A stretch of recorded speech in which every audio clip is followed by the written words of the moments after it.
No jogo, né? Sofreu poucos ataques. E o Maicon, ó, chegou ali na entrada da área. Jogada boa do Marcel, né? Pela esquerda. Ganhou a posição reserva, digamos, que o Moisés vinha ocupando, agora é do Marcel, enquanto o Arana se recupera. E aí já pro final do jogo, o resultado parecia muito bom pro Corinthians, porque não conseguia fazer o segundo gol, e aí o Cássio solta e o Trivério. Você acha que essa era pra segurar ou pra espalmar pra longe? Qualidade do Cássio? Segurar? Seleção brasileira? Sem rebote? Sem rebote. Ou se espalmasse, não para esse lugar da área, né? Bom, 1 a 1, esse é o jogo de ida das oitavas de final. Já entrega, né? Que ele sabe ele sabe, é alto. Suficiente para entender. A sorte dele é que o Tite estava no jogo do Nilton Santos. O Racing, ele vai ver depois o lance, eu sei. O Racing leva pro jogo de volta na Argentina essa vantagem de ter marcado um gol fora de casa, tem o gol qualificado. Vamos ver o que disse o atacante Jô na saída de campo. No segundo tempo a gente deixou de jogar, né? Acho que o primeiro tempo a gente fez um ótimo primeiro tempo, marcamos bem, jogamos. No segundo tempo faltou um pouquinho de atenção na hora de propor o jogo, né? Mas é uma competição que são 2 jogos, né? Mata-mata. Acabou que 1 a 1 também ainda não é um mau resultado, a gente tem mais um jogo lá. Uma vitória simples lá nos classifica. Então é ter tranquilidade. Agora já é trocar a chavinha e pensar no Campeonato Brasileiro. Jogo contra o Vasco, jogo difícil em casa. Mas acabou sendo um empate, foi bom. O Jô tá falando ali com o Edgar Alencar, a gente vai voltar para Itaquera para cobrir, mostrar bem como foi a história desse jogo. Vamos ter o Kleber Machado. Casa Grande e Caio, rapaziada toda lá esperando a gente. Daqui a pouquinho eles vão se aprontar. Quando tiver tudo pronto, a gente volta para Itaquera. Enquanto isso, nossa dupla mais fashion, eles são fashion. Terninho, bem cortado. Deixa aí, bota os dois, olha só, Milton Leite, Noriega, rapaziada sorridente. Um bom jogo de futebol, né? O pessoal magoou com a história do festa. Apesar do 0 a 0, eu achei que foi um bom jogo de futebol. 2 estratégias distintas, né? O Grêmio sempre querendo jogar futebol, procurando mais o ataque. O Botafogo tentando o contra-ataque, mas o Grêmio fechou bem os lados do campo. Milton, Nori, conte-nos de uma forma mais interna aí dentro do Nilton Santos. Não, eu concordo com você também, achei um bom jogo, acho que até sem muitos lances agudos, né, mas foi um bom jogo e tivemos, né, pelo menos o Botafogo teve grandes chances, o Grêmio teve grandes chances para fazer o gol também, e ficamos no 0 a 0 aqui, né? Eu gostei do jogo, achei um jogo bem legal, talvez tenha faltado um pouquinho sei lá, de inspiração para um ou outro jogador de meio campo de cada equipe para aquele passe final, né, para abastecer o centroavante. Quando aconteceu, nós tivemos lances polêmicos aí, mas como o Roger definiu, concordo com a definição do Roger. O Grêmio chega com a bola dominada, chega tocando. O Arthur começou mal, o jogo começou errando o passe, mas depois, a hora que ele concentrou, ele jogou uma partidaça, o Arthur, né? Criou grandes oportunidades, entrou na área para finalizar. O Grêmio sai muito bem com a bola do pé do zagueiro para o volante, do volante para o meia, do meia para o atacante. A gente viu aí a finalização do Arthur para a defesa do Gatito. E o Botafogo vai mais na ligação direta. O Botafogo é um time que a bola não passa tanto pelo meio campo para chegar na frente. Mas no segundo tempo conseguiu chegar até o fundo 2 ou 3 vezes, criou situações de perigo com o Roger, teve o lance do Gilson que vai dar discussão, teve aquele lance no primeiro tempo do Matheus Fernandes, se foi mão para pênalti ou não, eu achei que não, o do Gilson achei mais pênalti, mas tá tudo aberto, tá tudo aberto. Um time que joga no contragolpe e não sofreu gols em casa, ele não pode ir a Porto Alegre achando que ele está eliminado, né? E o Grêmio, como tem a qualidade maior, tem mais time que o Botafogo, do meio para frente, principalmente, também vai chegar para Porto Alegre. Não tem a certeza da classificação, porque ninguém tem, mas ele sabe que por ter um time melhor, por ter uma qualidade técnica melhor e provavelmente poder contar com o Luan e o Jeromel, ele vai tecnicamente com uma vantagem. Mas numericamente ninguém tem vantagem. Você até falou durante a transmissão, né, Doni? Não sei se o Botafogo faz essa ligação direta também, porque não tem, né? O cara ali no meio para ser o cara que dá esse toque de bola, essa armação de jogo. Não tem, ele é um time que briga muito no meio e de repente, rapidão, faz uma ligação para alguém abastecer o Roger, o Pimpão, o Léo Valência, mais aberto. O Grêmio tem mais qualidade para sair tocando no meio. Até porque em relação aos resultados, né? Se você for empatar em casa, é melhor que empate por 0 a 0, né? Porque te dá a possibilidade de jogar por 2 resultados fora de casa, né? Qualquer empate na arena do Grêmio favorece ao Botafogo. Se repete 0 a 0, vai a pênalti. E qualquer outro, o Botafogo sai classificado. Mas a questão agora, a questão da Luan, Jeromel, um time mais qualificado, retorno de 2 peças importantes, dão ao Grêmio um ligeiro favoritismo. Pois é, o Noriega acho que pegou o ponto fundamental, que é a volta desses jogadores. Eu até somaria mais um, que é o Michel, né?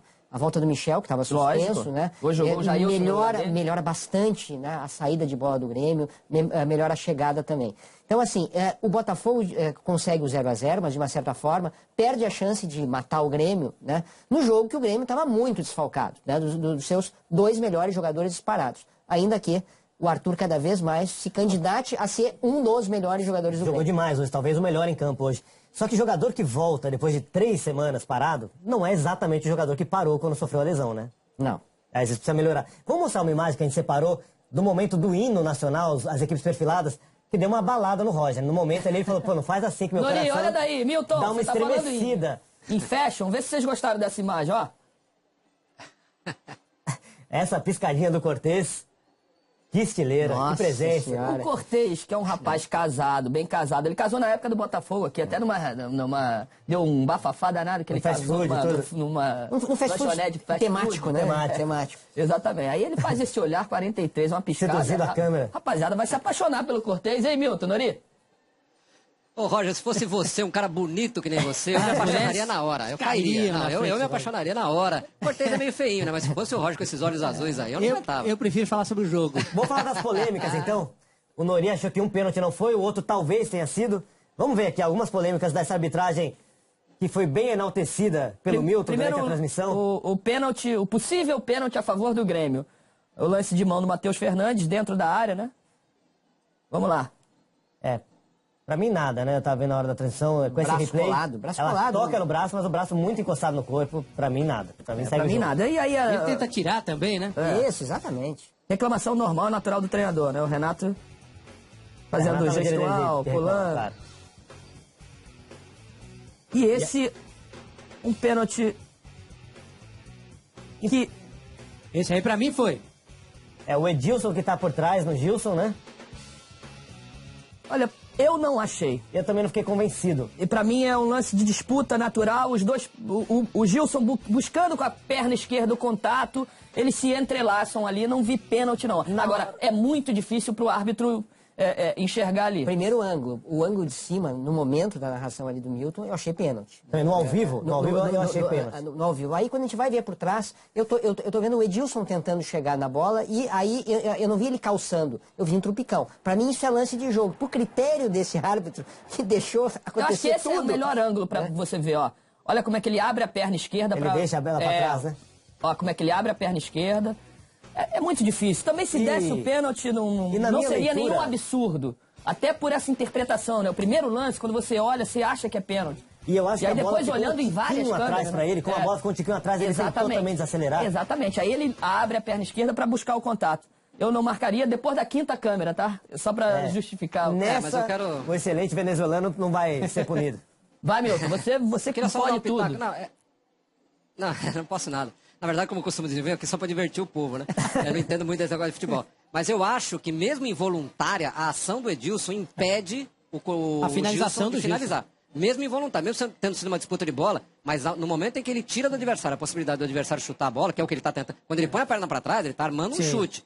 Ele não está deixando a perna para sofrer o contato, na minha opinião, né? E não precisa ser Repito. intencional. Exatamente. O intencional é a mão. Eu acho que o Edilson não teve a intenção, mas que ele evita a ação do Chega Gilson, atrasado. olha lá, de tocar a bola, mesmo involuntário, ele toca a perna do adversário, e é esse toque que impede o Gilson de ficar em pé, né? E desequilibra o Gilson também. Mas eu concordo com essa avaliação de que o árbitro tinha uma visão muito pior do que a nossa, em todos os bem pior. replays, e a gente tem que levar em consideração que ele é um árbitro ruim, ele apitou muito mal o jogo inteiro, enfim. Ele, na verdade, ele não tem condição. Pela posição que ele está, o árbitro, ele não consegue ver o que acontece na jogada, eu acho. Exatamente. Se a gente tiver um outro ângulo que possa mostrar onde está o árbitro, ele não tem definição do lance. Porque tem um jogador à frente dele ali que é o Bressan. Então ele vê a bola dar uma quicada ali e do jeito que ele é ruim, ele deixou, ufa, vamos lá, vamos sair do jogo. Milton, eu vi a entrevista do Roger na transmissão do Milton e do Nori pra Júlia, e ele dizendo, poxa, a gente tentou um contra-ataque, tivemos oportunidade, mas o Grêmio fechou as portas, né, para que a gente pudesse ter um contra-ataque mais incisivo, mais agudo. Quando um jogador que joga dentro de casa, uma partida eliminatória, né, porque é uma eliminatória, mata-mata, jogo de mata-mata, não te chama atenção? Mesmo com todas as estratégias definidas, o Botafogo jogar de uma forma assim e o Grêmio ter mais posse de bola, mas jogando dentro de casa. E o último exemplo do Botafogo não é tão feliz quando encara o Flamengo dentro de casa na semifinal da Copa do Brasil. eu achei que o Botafogo poderia mais, ter um pouquinho mais, ou tentar jogar um pouco mais de futebol. O ano do Botafogo é um pouco isso, né? É isso, fechado, chegando com pouca gente. Talvez a queixa do Roger tenha sido mais no sentido, em alguns contra-ataques, né? A gente ter o Botafogo ter ido com, sei lá, 2, 3 para a área, quando poderia ter ido com 4, 5. Mas enfim, o Noriega estava com um ângulo melhor, talvez possa falar mais sobre isso. Milton, mas eu acho que tem alguém falando que a gente vai ter que chamar agora, não é isso, Milton? Alguém importante, o Renato Gaúcho já está falando aqui no estádio Newton Santos. E é lógico que nós temos mais uma semana pela frente aí, para que a gente possa recuperar nossos jogadores. Mas é que eu falei para vocês ontem, eu falei para o meu grupo, eu não treino uma equipe, eu treino um grupo. Então o jogador tem que estar preparado. E hoje foi mais uma prova disso. Você vê que eu estava até conversando com a diretoria, com o presidente, o Grêmio do título do ano passado da Copa do Brasil, tinham 4 jogadores em campo. É muita coisa. Mas mesmo assim a minha equipe se comportou bem. Se comportou bem mesmo, não dando chance nenhuma para o adversário. E continuando um pouquinho, respondendo a tua pergunta lá para quarta-feira sobre o Luan e sobre o Jeromel, que eu falei, nós temos mais uma semana, só que até quarta-feira nós temos a Chapecoense no próximo domingo. Então, desde já eu convoco a torcida do Grêmio, porque inclusive vocês da imprensa ficam cobrando, o Grêmio deixou o Campeonato Brasileiro de lado, o Grêmio nunca deixou o Campeonato Brasileiro de lado. Agora eu quero ver a resposta da nossa torcida também no Campeonato Brasileiro, indo em grande número no próximo domingo contra a Chapecoense, porque o Grêmio está vivo tanto na Libertadores como no Campeonato Brasileiro. Renato, invertendo, em vez de falar da próxima quarta, desde quando tu já sabia, já tinha certeza que não contaria com o Jeromel e com o Luan? E por que a opção de não utilizar a terceira substituição? Eu sabia que os dois não iriam jogar desde a saída de Porto Alegre. O bom entendedor, quando eu falei eu fui jogador, eu sei das lesões. É a natureza, é estiramento, é músculo, não é nada fácil, não é querer achar que eu sei demais. Não, eu tenho experiência própria. No momento que um jogador tem um estiramento, é muito difícil você se recuperar nesse curto prazo. Até porque um foi estiramento grau 1, que foi do Luan, foi há uma semana atrás, nem isso, não tem tempo para recuperar. E o Jeromel lá atrás foi grau 2, e é muito difícil. Então aquilo que eu falei para vocês, não adianta, porque a Libertadores não é decidida nesses primeiros 90 minutos. Nós temos mais 90 minutos. E aí, de repente, coloca em campo, e aí, de repente, você perde esses jogadores por um mês. E até porque eu confio plenamente nos outros jogadores, no meu grupo todo. Eu estava esperando bem, porque eu coloquei ali o Thierry no final por causa da bola aérea, porque a bola aérea do Botafogo é muito forte, é um jogador mais alto. E a terceira eu estava segurando até o último minuto, porque vocês não sabem, mas eu já havia conversado com o Edilson. Lá pelos 25 minutos do segundo tempo, ele estava sentindo um pouquinho uma lesão, aí eu tive que segurar, fui segurando, porque se eu troco e daqui a pouco ele sente, eu acabo com 10. Então a tua pergunta foi boa, só que é aquilo que eu falo, tem coisas que ali no campo, eu converso com jogadores, que vocês não conseguem ficar sabendo só agora na hora da entrevista, por isso que eu não fiz a terceira, porque eu fiquei com medo de fazer a terceira e perder o Edilson. Ô Renato, então dentro da tua experiência, o que aconteceu com o Barrios? Preocupa para a semana que vem? E o Arthur, o que te pareceu o Arthur hoje no meio campo? Foi o melhor do Grêmio? O Grêmio jogou bem. O Arthur é um jogador que eu até sempre falo com a diretoria, com o presidente, esse garoto é mais uma galinha dos ovos de ouro do Grêmio. Ele joga e joga muito, joga fácil. É um jogador que, sem dúvida alguma, vai nos ajudar bastante ainda, entendeu? E lá na frente pode ter certeza que vai ajudar bastante o clube. O Bayern nada, cãibra, nas duas pernas, ainda bem. Pior se fosse só cãibra. Ele chutou, sentiu, prendeu as duas panturrilhas. E a gente vê vários jogos por aí, né? Que quando o jogador começa a sentir cãibra, daqui a pouco vai tentar de novo, dar de novo. Não é porque tem 33, 34 anos lá, às vezes no garoto também. É desgaste. Ele fez 2 jogos lá com a seleção também, viajando para cima e para baixo. Não é nada fácil. Quando dá esse tipo de câimbra, não adianta. Logo em seguida vai dar de novo. Então, pediu para sair, saiu, mas ele não preocupa não. Renato, muito bem, está aí a palavra, uma boa parte da entrevista do Renato, né? Já projetando até para o segundo jogo e Campeonato Brasileiro. Então, pelo que ele falou aí na entrevista, convocando a torcida, é muito provável que ele bote time total lá para jogar contra a Chapecoense no domingo. Será, Noriega? Precisa ver. O Renato às vezes dá umas pegadinhas na gente, assim. Mas talvez, não é que ele está dizendo que não abandonou, mas outro discurso, em outro momento, ele deu a entender que tinha abandonado. Sem dúvida. Que não era prioridade. Botar a garotada para jogar. E para responder a pergunta do Serginho, que eles estavam falando da questão do Botafogo, que o Roger levantou, se o Botafogo poderia ter feito algo diferente. Poderia, mas eu acho que não tem esse estilo de jogo. O Botafogo não tem jogadores, em especial no meio-campo, que possam dar um jogo mais cadenciado, de toque, de aproximação. O Botafogo é essa intensidade mesmo e marcar muito forte no meio e quando recuperar tentar resolver rápido com 2, 3 toques. Meus amigos, me desculpem se a gente não tá tão arrumadinho para um programa tão fashion como esse, mas eu prometo melhorar na próxima vez, tá bom?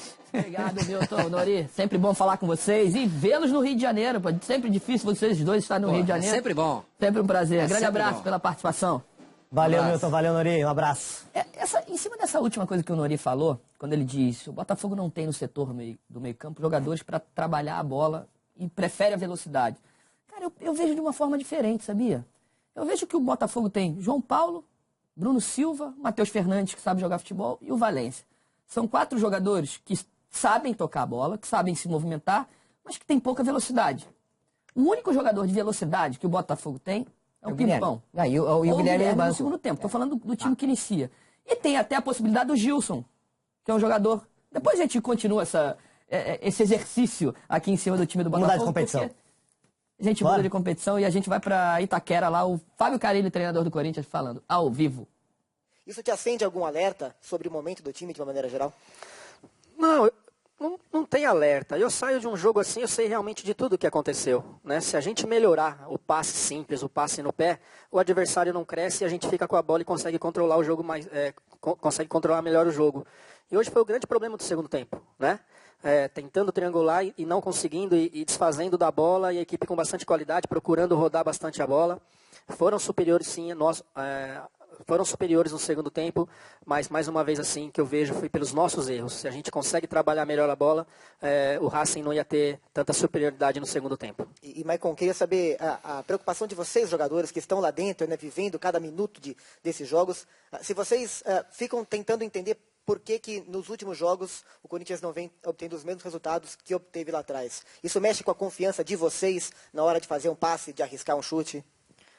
Cara, acho que confiança em nós mesmos nós temos, entendeu, cara? Acho que, como o Cássio falou, antes de começar o jogo, acho que não tem que ter dúvida entre nós, cara. Então, nós não temos dúvidas, mas com certeza acho que a fase que a gente está vivendo, acho que é uma fase que temos que sair rapidamente disso. Acho que incomoda a gente, cara. A gente sabe o que está errando e mesmo assim continua errando. Então isso é uma coisa que incomoda a gente sabe os pontos que estamos errando. É fácil a gente analisar o nosso futebol, entendeu? É fácil a gente entender o que nós estamos errando e infelizmente a gente não está conseguindo acertar, principalmente nos segundos tempos, que a gente não está sendo tão eficiente como a gente estava sendo no primeiro.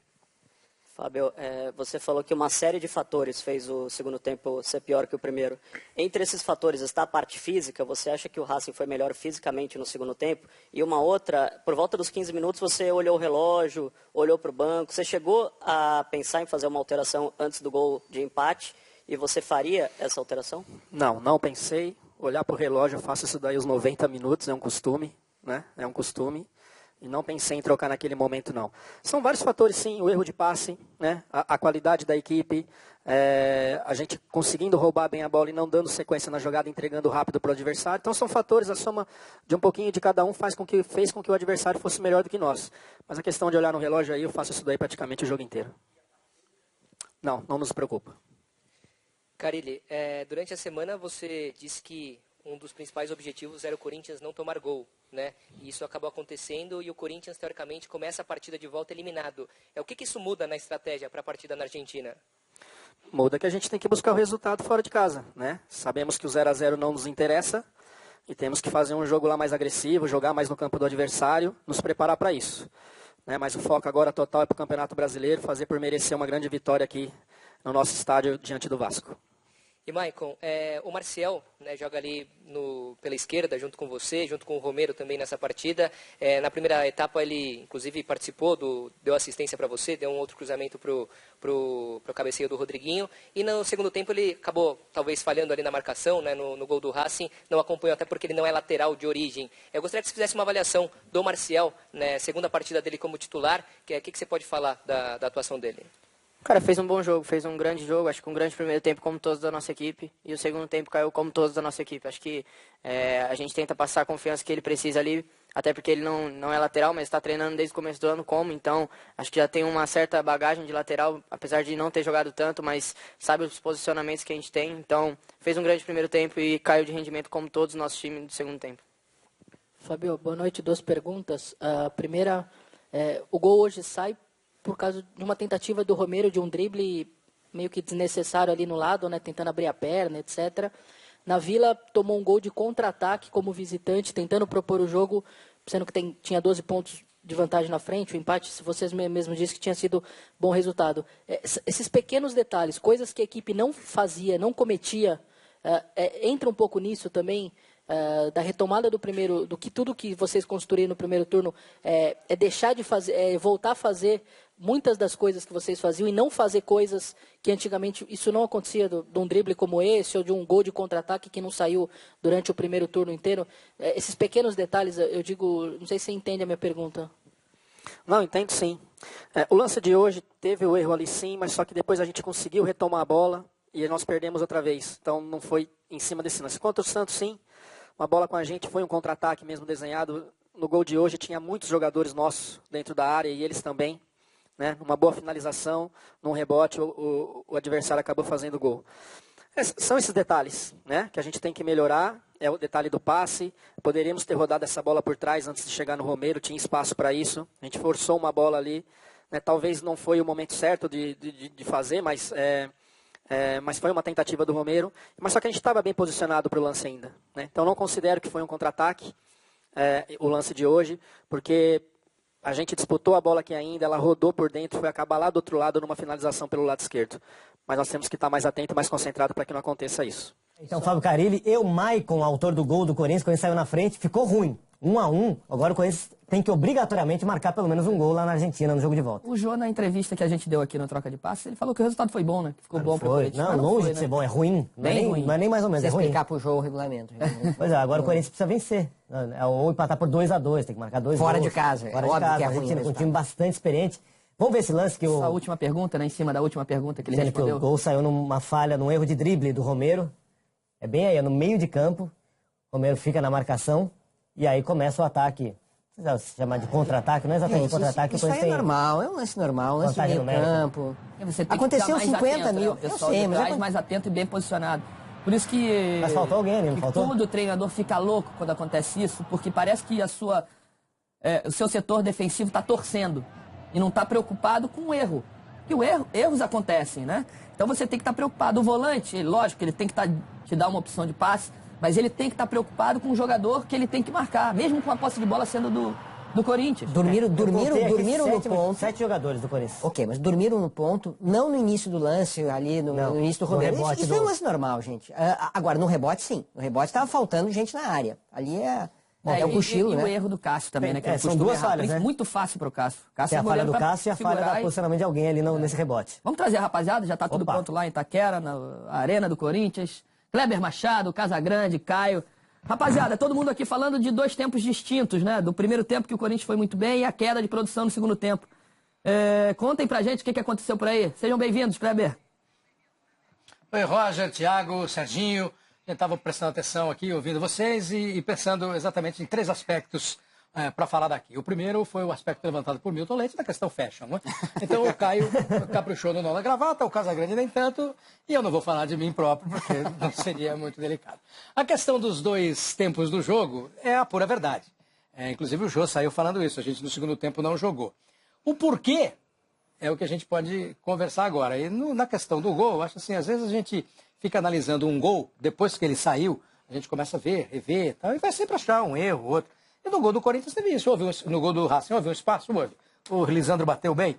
O Cássio até sabia para onde ele estava rebatendo. Não prestou atenção, não viu a presença do Trivério e o rebote ficou para ele. 1-1.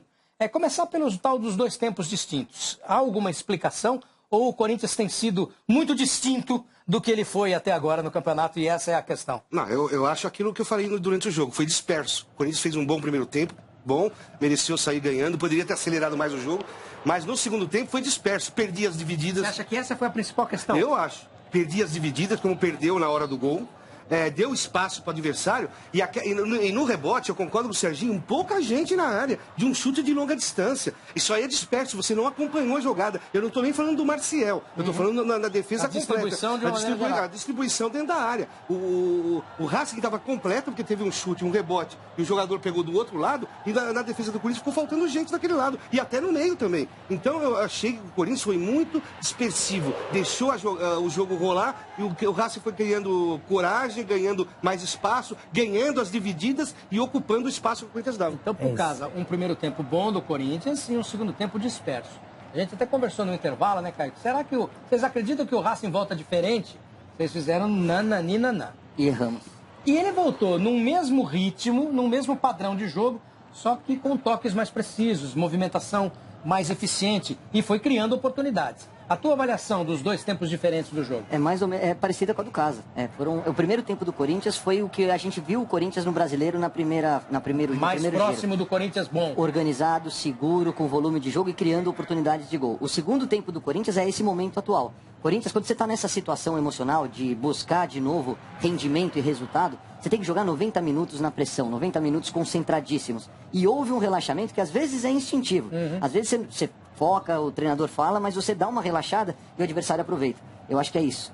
O Corinthians pegou um adversário muito bem armado. Um adversário que não veio para dar pontapé, que não veio para fazer cera, que jogou o jogo, mostrou qualidade defensiva na questão organização sem a bola e alguma qualidade do meio para frente, como o do Lisandro Lopes, que foi para mim o jogador mais perigoso. Thiago, Roger, Serginho, claro que vocês têm a dizer. Depois eu só queria, se tiver tempo, colocar uma outra questão aí sobre o Corinthians, né? O jogo de lá vai ser duro, precisa fazer gol, como disse o Carille aí na entrevista.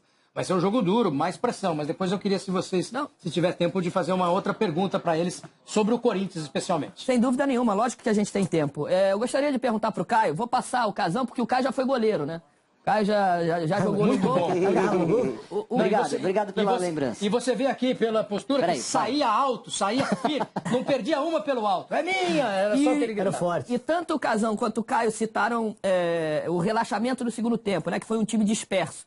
Na final da Copa do Brasil, entre Flamengo e Cruzeiro, o Arrascaeta faz um gol muito parecido com um jogador do argentino hoje. E o Arão, conversando comigo pós o jogo, ele disse: cara, a gente olhou pro gol e o chute foi tão fraco, era tão fácil pro Thiago, que a gente não acreditou no erro. E por isso ninguém foi no rebote. Vocês acham que é mais ou menos por aí esse gol do time argentino? A defesa do Corinthians achou que era uma finalização fácil para o Caio e não acreditou que daria rebote? Não, eu fiquei com uma sensação diferente, Roger. Eu achei que o Marcial, que é quem estava jogando pela lateral, não viu que as costas dele tinham um jogador solto. Ele tá voltando e tem um cara à frente dele no alcance de visão que ele estava do Cássio. Então ele encosta no primeiro cara que ele vê e ele não repara que tem um cara às suas costas. É o centroavante, né? E dá pra ver perfeitamente no chute, na defesa do Cássio, que ele escolhe o lado. Vê lá, ele usa o braço direito, exatamente, a mão direita ele não quer rebater pra frente da área, ele bateu pro lado, né? Pra bola correr ali e ter alguém na cobertura. Eu acho que foi falta de posicionamento. Mas o Marcial não tá sozinho. O Marcial tá mal posicionado, mas tem outro jogador do Racing sobrando ali. Eu acho que tava faltando mais um marcador do Corinthians. Não é só o Marcial. Acho que ele viu esse que o Thiago falou. Dois, né? Tinham 3 argentinos e o Marcial. Acho que mais gente vai estar o que nós falamos aqui antes. Foi muito disperso. Não voltou, não estava completo. Tinha outros jogadores. Tem 3 começou aí, né? Ele é esse jogador de branco mais eles estavam todos aqui da direita, eles foram correndo. Então o time está espalhadão, né? A defesa do Corinthians está espalhada. E 3 em cima do Marcial, como está dizendo o Serginho. Tem alguém sobrando ali na meia-lua, tem mais um jogador aqui atrás, tem 3 cercando o Marcial. É o Romero e o Maicon ali. O Romero que tinha... Esse é o que a gente chama, né, Thiagão, de encaixe de marcação. O volante entrar entre os zagueiros para justamente não ter superioridade numérica dentro da área. Eu acho que, assim, mais do que buscar culpados, entender e jogar a responsabilidade do gol em cima de alguém, tem, sim, uma desatenção. Tem uma falha individual do Cássio, que jogou para lá e deu no pé do adversário, mas tem o mérito do adversário, que fez um excelente segundo tempo. E acho até que, assim, na questão do gol, é aquilo que eu falei, a gente fica às vezes analisando o gol, o gol acabou sendo mesmo uma consequência do que foi o segundo tempo. E a defesa do Corinthians estava aberta, o time estava... Parecia que naquele instante o Racing corria e o Corinthians não estava correndo. As divididas, quem ganhava era o Racing. No gol, teve uma dividida do lado direito. aqui no lado esquerdo, né, da saída do Corinthians, que teve uma dividida, que o jogador do Racing ganhou e a bola foi parar do lado esquerdo pro Lisandro Lopes chutar. Então até as divididas eles começaram a ganhar. E é claro que agora isso vai rolar, e eu gostaria, assim, só que vocês, e lógico também. O Corinthians fez um primeiro tempo. Bom, um primeiro turno, um primeiro turno de campeonato excepcionalmente bom. Primeiro tempo hoje bom. Aí o Corinthians vem de 3 derrotas e um empate, certo? E a dúvida vai ser essa. E uma vitória no meio, vai? Não, foi ao contrário, né? Uma vitória, porque o jogo foi antecipado, exatamente. Né? Uma vitória na segunda rodada, depois perdeu. Então, assim, o que acontece com o Corinthians? O que será do Corinthians? Esse peso desses resultados, esse peso pode interferir no rendimento e no trabalho do Corinthians? Mas antes, a gente está com o Felipe Diniz na zona mista aqui da Arena do Corinthians, e o Cássio está lá. E o Cássio não é de dizer, quando ele falhou, ele fala que ele falhou. Quando ele não falhou, ele não se rende não, né, Felipe? O goleiro Cássio, que já está falando aqui na entrevista na zona mista. Manteve, eu acredito que jogamos pior em alguns jogos e conseguimos ganhar. E de repente num jogo que a gente criou mais, teve mais oportunidade, a gente acabou sendo derrotado. Mas acho que a confiança e o ambiente de grupo é muito bom. E tenho certeza que nós vamos voltar rapidamente às vitórias, assim, porque eu acho que mesmo tendo perdido essas 2 partidas, você vê o mesmo semblante em todos os jogadores, a confiança de todos os jogadores, que a gente pode chegar, pode ir longe e continuar. Eu acho que são circunstâncias, acho que a gente fez de repente, pode ser que há essa cobrança maior pelo fato de tanto tempo a gente ficar sem perder, e quando você perde 1 ou 2 partidas, algumas pessoas acham alguma coisa, mas nada de anormal. Nós continuamos focados nos nossos objetivos e continuar trabalhando forte, como eu falei, para voltar às vitórias. Mas pesa a confiança, Cássio, quando os resultados não vêm da maneira que vinham acontecendo, em sequência e sempre bons, quando eles passam a não acontecer da maneira que vocês esperam. Você acha que alguns jogadores passam a sentir o momento? Não, acredito que não, porque se tratando de Corinthians aqui é uma pressão diária.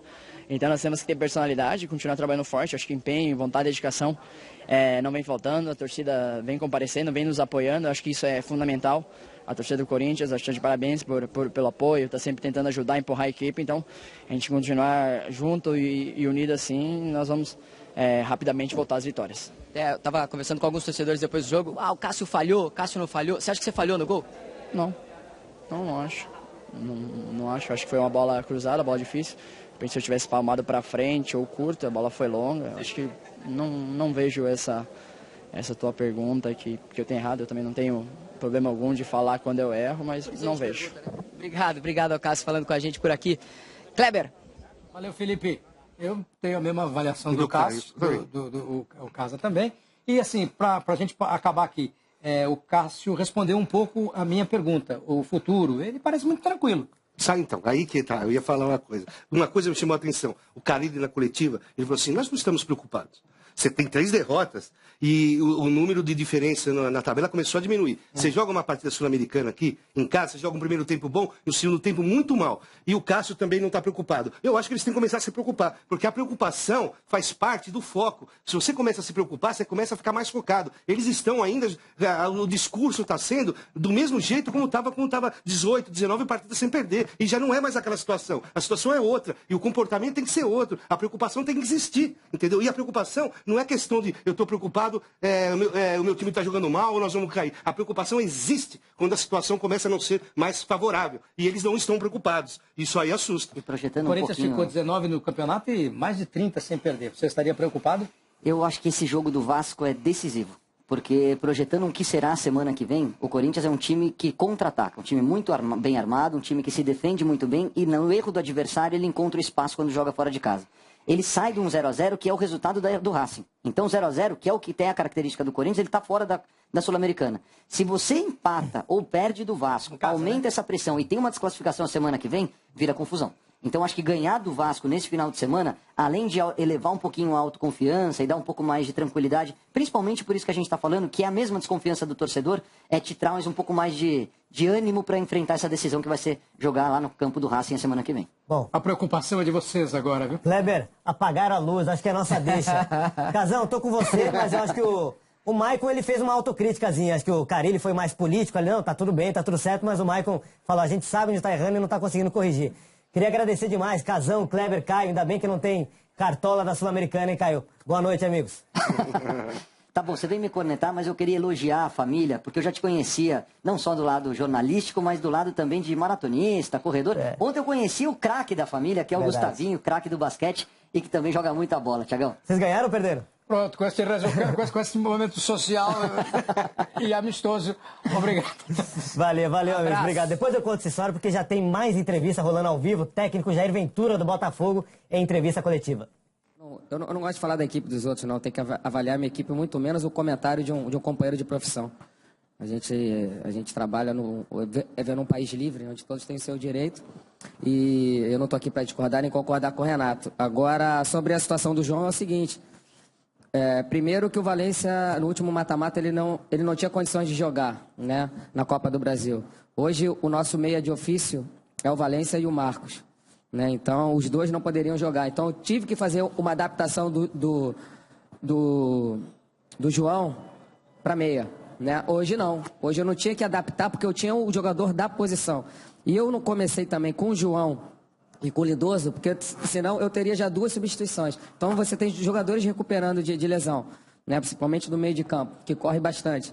O João pediu para sair. Ele não aguentou o jogo, então isso já era mais ou menos previsto, né? Essa situação. E a gente conseguiu fazer esse revezamento. Cada um jogou praticamente um tempo. A gente não mudou o nosso sistema, não mudou a nossa maneira de jogar, continuamos com os 3 volantes. Né? E por isso a opção. Por isso a opção, já que eu tinha, na verdade, a opção foi porque eu tinha a opção. E dentro da Copa do Brasil nós não tínhamos. Ô, Jair, quanto você vê que seu time, taticamente e tecnicamente, pode dar mais em Porto Alegre para conseguir, de fato, esse resultado positivo? Porque a gente sabe que do outro lado retornam peças que automaticamente já dão mais qualidade a essa equipe pelo talento individual, por uma jogada diferenciada, pela qualidade desses jogadores. No seu conjunto, o quanto você acha que essa equipe pode dar mais para conseguir o resultado? Eu acho que não só neste jogo, mas em todo jogo, a gente se cobra bastante, os jogadores se cobram bastante, a gente quer sempre mais. Mesmo quando a gente joga bem e a gente tem um placar melhor, a gente sabe que pode dar mais. E esse é o nosso pensamento. A gente viu um vestiário com clima leve, que a gente está dentro de uma situação, lógico, tem que fazer o dever de casa. Teríamos, mas nem sempre é possível. Mas a gente sabe que a gente está muito vivo dentro da competição, que um gol qualificado lá, a gente obriga o nosso adversário a fazer 2 gols, então a gente vai fazer alguma coisa diferente do que nós fizemos aqui e a gente vai conseguir essa classificação. E para o Gilson, como você vê a principal arma, a maior dificuldade enfrentando esse time do Grêmio? A equipe do Grêmio, todos nós sabemos que é uma equipe que procura sempre jogar com a bola, ter aproximação, são jogadores leves, que troca muitos passes. E hoje eles trocaram passes, mas numa zona que não nos dava perigo. E nós conseguimos marcar muito bem a equipe deles, sabíamos da dificuldade da partida, tentamos a vitória, criamos algumas oportunidades, mas a vitória não veio. Só que estamos vivos, na próxima quarta-feira temos totais condições de sair de lá com a classificação. Jair, eu queria que você comentasse sobre 2 situações. Primeiro, se você acha que o Bruno Silva e o Matheus Fernandes podem melhorar para o segundo jogo, se eles erraram um pouquinho demais hoje, porque os dois vinham muito bem. E, por outro lado, seus 2 zagueiros, né? O Carlos salvou aquele gol lá e o Igor Rabelo muito seguro, né? Você concorda com isso? O que você acha dessas 2 situações? Eu não vejo essa situação, discordo do Bruno e do Matheus. Achei que eles fizeram uma boa partida, né? Vai ser difícil você também manter, de repente, o teu padrão de exigência pode ser um pouco maior, mas eu não acho que eles foram tão abaixo assim, como você falou. E os nossos zagueiros foram bem. A gente está bem servido, tem o Marcelo também, que jogou muito bem no Clássico, mas o Carlos é o nosso capitão, né? Então, na verdade, o meu pensamento foi mudar o menos possível da ótima vitória que nós tivemos contra o Flamengo. Eu tive 2 substituições forçadas, né? A do Luiz com a entrada do Gilson, porque ele estava expulso, e a situação do Leandro, que machucou, rompeu o cruzado só ano que vem. Então, só troquei um volante por outro, que o Leandro já estava jogando de volante pelo João, e o Gilson pelo Vitor. E a situação da volta do Carlos. Então, na verdade, foi uma mudança perto do nosso jogo que a gente teve, que foi muito bom contra o Flamengo, né? Onde nós tivemos uma qualidade de jogo muito boa. Então, por isso. Então, a gente pensou em mudar o menos possível. Jair Ventura, treinador do Botafogo, dando suas explicações depois desse empate em 0-0 no primeiro jogo das quartas de final de Libertadores contra o Grêmio. Vamos fazer uma paradinha? Primeira parada aqui no Troca. Tem muito depois assunto aí, do hein? intervalo, muito assunto, né? O Flamengo jogou com a Chapecoense, temos o jogo Santos médio, na esse da Libertadores, Chapecoense. empatou Esse foi legal. um jogo importante lá em Guayaquil contra o Barcelona. Também tivemos Ponte e Sport. A gente vai falar tudo, né? Continuar falando dos jogos Esse jogo foi bom também. Dos assuntos internacionais que a gente tem hoje de Sul-Americana e Libertadores. Rapidinho, tá? Sai daí não, a gente vai e volta.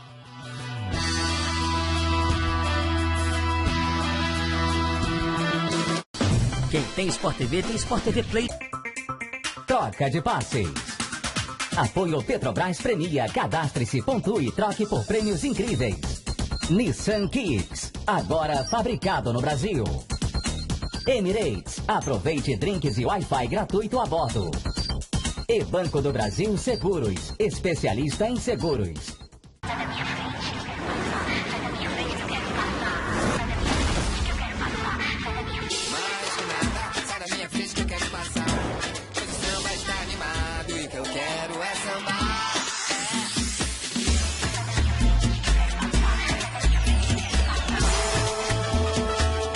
Nissan Kicks, toda a intensidade das ruas, agora fabricado no Brasil.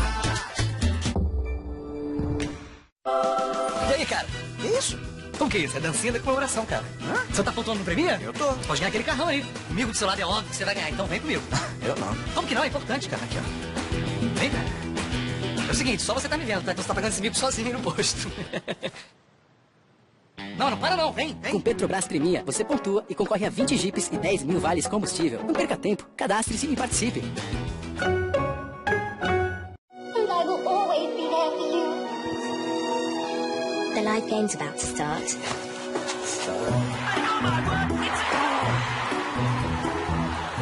Looks like you need a drink, sir. And the Wi-Fi is free. São mais de 2.500 canais de entretenimento, incluindo esportes ao vivo, refeições completas e Wi-Fi gratuito. Na classe econômica Emirates, nós estamos sempre aqui para você.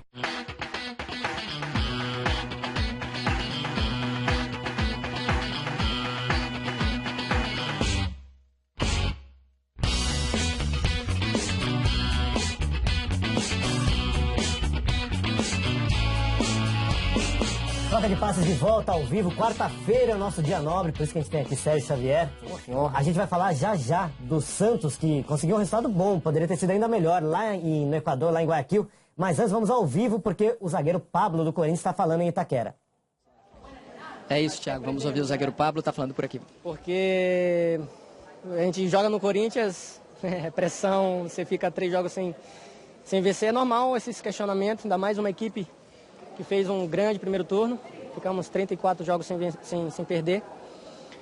Então a gente tem que nos blindar, né? Sabemos aonde podemos chegar, fizemos por merecer tudo que conquistamos até agora, né? Estamos bem no Campeonato Brasileiro, tivemos deslize agora na Sul-Americana, voltar a ter aquela concentração para manter aquela equipe que encantou o Brasil com um estilo de jogo diferente. O torcedor que estava assistindo hoje o jogo, né, deve ter ficado com uma sensação assim quando terminou o primeiro tempo. Pô, hoje até que enfim vai vir uma vitória tranquila, né? E o segundo tempo foi completamente diferente. Você, de dentro do campo, conseguiu entender o que aconteceu? Consegui entender, não muito. É o que eu, como eu já falei, é concentração. Futebol, se você dá um deslize, você erra muito dentro do jogo, né? Então, quando você está com um nível de concentração alto, você erra menos, né? Então acredito que deu uma caída no segundo tempo, até pelo primeiro tempo que nós fizemos. Ficamos o tempo todo com a bola, envolvemos o time do Racing, tivemos oportunidades. Então talvez veio um pouquinho para o segundo tempo um pouco mais relaxado, onde erramos muito. Então é voltar a ter esse equilíbrio o jogo todo, para que a gente venha manter a regularidade que nós fizemos, né, o primeiro turno do Campeonato Brasileiro. E a Sul-Americana também em alguns jogos. Tá certo. Obrigado então ao zagueiro Pablo conversando com a gente por aqui, Thiago. O clima é mais ou menos esse. Os jogadores também não conseguem entender muito bem o que aconteceu nesse segundo tempo, depois de um primeiro tempo muito bom do Corinthians.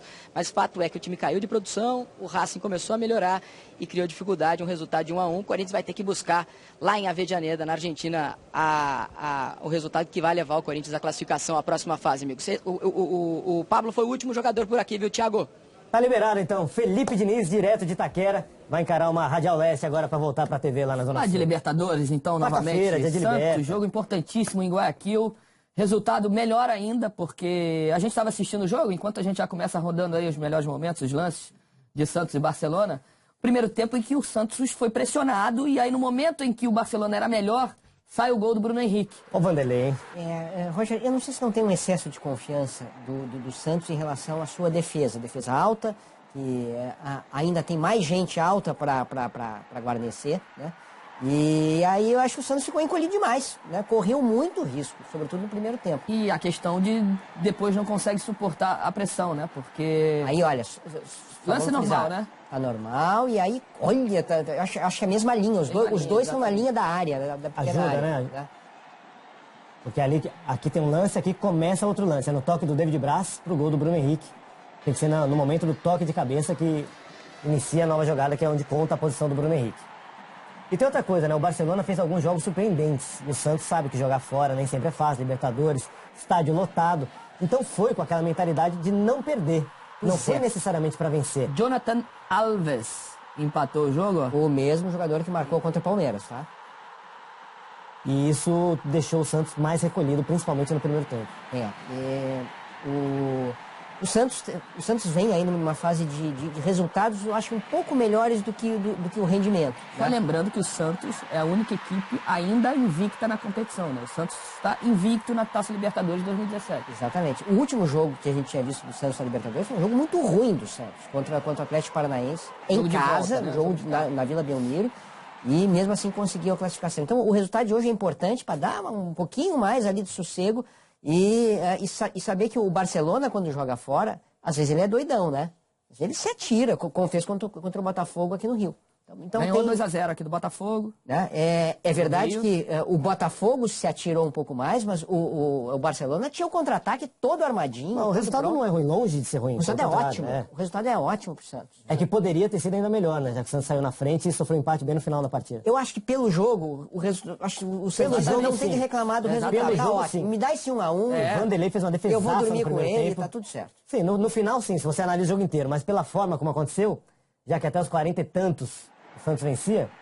Exatamente. Pô, dava pra falar, agora dá pra levar essa vitória, que deixa a classificação bastante encaminhada. Já sabe onde vai ser o jogo de volta? Vai ser Vila Belmiro ou Pacaembu? Vila Belmiro. Vila Belmiro. Você gosta do Santos jogando no Pacaembu ou você acha que o Santos leva mais vantagem no Pacaembu ou na Vila Belmiro? Eu acho que tem um problema administrativo, um problema de marketing, de negócio, né? É muito complicado você ter 2 estádios. Você não consegue vender sócio-torcedor direito. É uma complicação, camarote, essas coisas.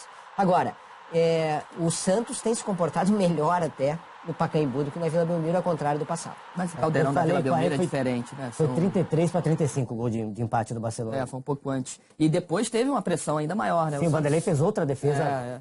Mas decisiva. O resultado muito bom do Santos, traz para casa para definir a classificação. Vejo grandes chances do Santos passar pelo Barcelona de Guayaquil, que tem um time bom, tem um time leve, traiçoeiro, mas acho que o Santos passa na próxima semana. Porque aí a gente tem uma semifinal brasileira, né? E aí a gente tem a promessa de um brasileiro na final, né?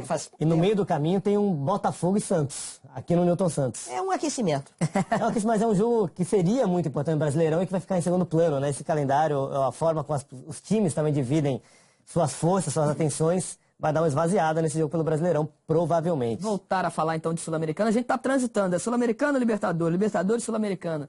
Confronto brasileiro em Chapecó, oeste de Santa Catarina, o Flamengo foi lá e empatou 0-0, a gente tem os melhores momentos aí, os lances da partida, de um jogo em que ficou bom pro Flamengo esse resultado, hein? Porque no segundo tempo... Pelo menos 2 chances claríssimas. O Reinaldo perde um gol... Aquele gol do Reinaldo realmente ele que daria não tomou a vitória a melhor decisão. A Chapecoense, porque foi melhor a Chapecoense no segundo tempo. Senti o treinador o Rueda do Flamengo pouco inspirado hoje, demorou a mexer, quando foi mexer depois dos 30 minutos ele teve que fazer uma substituição, porque o Everton sentiu uma lesão e ele teve que mudar ainda no primeiro tempo, né? Ele colocou o Vinícius Júnior no lugar do Everton, mas depois ele foi mexer só depois dos 30, o Flamengo sofrendo, colocou o Lucas Paquetá no lugar do Berrio e só aos 43 do segundo tempo colocou o Everton Ribeiro. A gente estava discutindo muito sobre isso, né? O porquê de demorar a mexer, por que de deixar o Everton Ribeiro tanto tempo no banco? A impressão é que o Rueda está, digamos, escravo da sua convicção, né? Olha, eu não posso colocar Diego e Everton Ribeiro jogando ao mesmo tempo. Então, como eu não quero tirar o Diego, né? Eu não vou botar o Everton Ribeiro. Olha, Serginho. Olha o gol que o Reinaldo perdeu. O Reinaldo ele tem um bom índice de bate bem com a canhota, né? Bate firme. Olha, tirou tanto, quase foi na lateral. E tá difícil o Flamengo se firmar com um goleiro seguro, hein? Luiz Antônio agora, né? Esse foi um chute mais forte, mais de perto, mas o Diego também rebate muita bola. O jogo foi esquisito. Foi esquisito. As duas equipes tiveram chances, né? O Jandrei pegou bem, teve uma cabeçada do Juan, e depois uma do Hever. Sim, que o Jandrei fez uma boa defesa ali. Uma velocidade de reação muito Acho que foi o melhor grande. lance do jogo. A chance mais clara, tirando essa do Reinaldo. E esse contra-ataque, ó. Finalzinho de partida, tabela, vou na cara do gol. Ele poderia ter feito um pouco mais a diagonal. Ia ficar mais de frente ali pro gol, com mais opção para A questão das finalizar. substituições é porque me chama atenção, né, Serginho? E quando você tem o Everton Ribeiro e coloca ele aos 43 do segundo tempo, o jogador claramente entra irritado. Tenso. Tenso. Porque a primeira jogada, não sei se a gente tem, mas se a gente não tiver no ponto, tem certeza que a gente busca a imagem. Do Everton, o primeiro lance dele. Aquecendo. Ele aqueceu. Mais de 40 minutos, né? E aí quando ele entra... E entra logo no Diego, né? Exatamente, ele entra no lugar do Diego, porque tá claramente pro Rueda, e o Rueda deixa isso muito claro para todo mundo, que o Everton vai jogar no lugar do Diego e vice-versa. Ele não vai utilizar o Everton em outro tipo de posicionamento. E aí ele faz uma falta que é claramente um jogador irritado, né? Ele agride, acho que é o Reinaldo, ele dá um pontapé no Reinaldo por trás, sem bola, a gente tá separando a imagem, e toma um cartão amarelo direto. É esse lance aí, esse lance. Olha aí, esse aí, ó, esse é o lance. Ele tinha acabado de entrar, até Poderia porque... muito bem ter sido expulso. Muito bem. Seria a cor certa do cartão, né? Nem ia fazer tanta diferença em matéria do jogo em si, mas suspensão. Esse ano, é claro, mostra que ele não queria a bola. Ele tá irritado, como o Roger observou bem. E ele comete uma agressão. É um lance de vermelho. Ficou baratinho o amarelo. O Reinaldo dá aquela exagerada, Sim. coisa e tal. Né? Quase cabia um amarelo pro Reinaldo. Quase cabia. Aos 30 e poucos, quando ele vai mexer, eu achei, ele vai botar o Everton Ribeiro no jogo. Ele chamou o Lucas Paquetá pro lugar do Berrio. Como é que funciona isso pro jogador? Porque o Everton é um jogador desse tamanho, já com campeão brasileiro, coisa e tal, etc. E o Paquetá tá aqui, tá começando, coisa e tal. Aí chega na hora de, eu vou chamar um jogador. O Everton, né, aquece, sou eu, né? Não, é o menino. Como é que funciona É lógico que funciona tão mal que a entrada do Everton Ribeiro é claramente de uma maneira irritadiça. Ele está irritado, né? Não vai produzir aquilo que se espera dele, principalmente em 2 minutos. Como é que um jogador fala assim, pô, o jogo tá difícil, a Chapecoense está melhor, tá incomodando o Flamengo, e eu tô aqui no banco, o cara nem olha para me colocar. Aí quando tá 42 minutos, ele me chama. O que eu posso fazer em 2 minutos? E certamente lógico que ele pode no acontecer banco... alguma coisa em 2 minutos, né? Uma jogada. Mas até você esquentar, entrar no ritmo do jogo, acabou a Vai ter uma chance e olhe lá, né? Com sorte vai ter uma chance. Mas outra coisa é ele tá no banco, olhando pro campo e fala, cara, esse jogador tá jogando muito pior que eu. Por que eu não tenho chance? Seria o Berrio, inclusive. Seria o Berrio. O Berrio jogou muitíssimo mal hoje. Errou, assim, sequência de passes, de decisões equivocadas. Teve um lance, um rebote, que o time do Flamengo estava todo ali na frente, não estava posicionado, que foi um rebote de escanteio. Mas ele dá um bicão. Cara, ele não estava lugar fora nenhum, do jogo, completamente desligado. E depois disso ainda errou, mas uns 4, 5 passes seguidos. Eu ainda falei, olha, se esse jogador erra um lance como esse tão fácil, foi um erro bizonho, eu ainda citei, eu falei, tinha que tirar na hora, porque a sequência de jogadas vão ser erradas também, né? E não deu outra. Toda a bola que o Berrio recebia, ele errava, porque claramente estava mal na partida, né? E ele insistiu, foi tirar ele depois dos 30 do segundo tempo para colocar o Paquetá. Só uma tentativa de defesa do Rueda ou do Berrio? Não, do Rueda, né? O Rueda chega, o torneio mais importante para ele é claramente a Copa do Brasil, tá na final, etc. E ele não conta com o Everton Ribeiro. Então, eventualmente na cabeça dele tem isso, exatamente. Tem uma ideia. Olha, eu preciso preparar o time para o jogo, o segundo jogo contra o Cruzeiro, né? Então eu vou usar todas as possibilidades. E o Everton pode ser uma dúvida, né? Vamos ouvir então entrevistas? Ele saiu lesionado. Diego e Rueda falando justamente sobre o Diego e o Everton Ribeiro poderem jogar juntos ou não no Flamengo. Nós já jogamos juntos, né? Eu também nunca ouvi de nenhum treinador que nós não poderíamos jogar juntos. E o Everton é um jogador de muita qualidade, então nós estamos disponíveis e obviamente quem decide, né, o esquema tático e os jogadores que vão jogar é sempre o treinador, mas repito, nunca ouvi de ninguém que nós não daríamos certo jogando juntos e, portanto, essa é a situação. El cambio lo hice para parar el juego, El cambio, ustedes vieron que no es fácil para cualquier jugador y más para un jugador talentoso como Everton Ribeiro entrar y resolver en 5 minutos, porque faltaban 3, 4 más la reposición. Perdió una bola que podía significar el gol de Chapecó, perdió una bola porque es muy difícil entrar en ritmo. Van a tener esa posibilidad, Ribeiro pues tiene ahora la alternativa de Suramericana, no puede jugar la Copa de Brasil, pero juega el Brasileirao, juega la Suramericana y los necesitamos a los dos. Yo creo que es una competencia muy saludable para el grupo y cuando no va a estar el uno, va a estar el otro, hay momentos en que van a estar los dos juntos. Tá aí o Rueda tentando explicar, né? Porque foi o maior questionamento durante a partida do Flamengo, essa não utilização do Everton Ribeiro. É lógico que a opção de colocar o Everton Ribeiro no banco pode ser natural. Não quero para esse jogo o Everton Ribeiro, acho que dessa forma o Flamengo vai se posicionar melhor, vai ter uma saída com mais velocidade, ok. Mas a partida que o Flamengo mostrava, a partida que o Flamengo jogava, a necessidade da entrada do Everton era clara, né, Serginho? Sim. E tem outro detalhe, né? A Arena Condá, que há anos assusta todo mundo que vai jogar lá, né? Esse ano não está funcionando.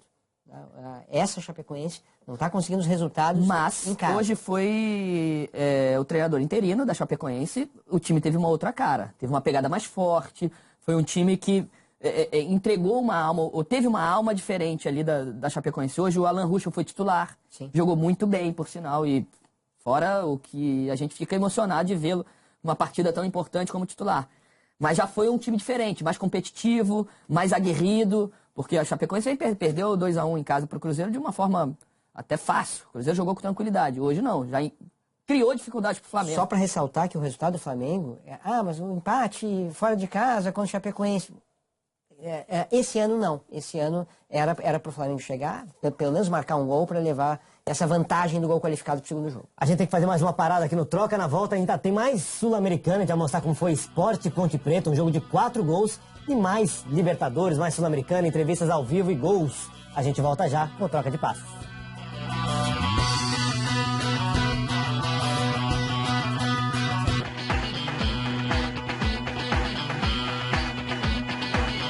Último bloquinho ao vivo do Troca de Passes, Serginho Xavier.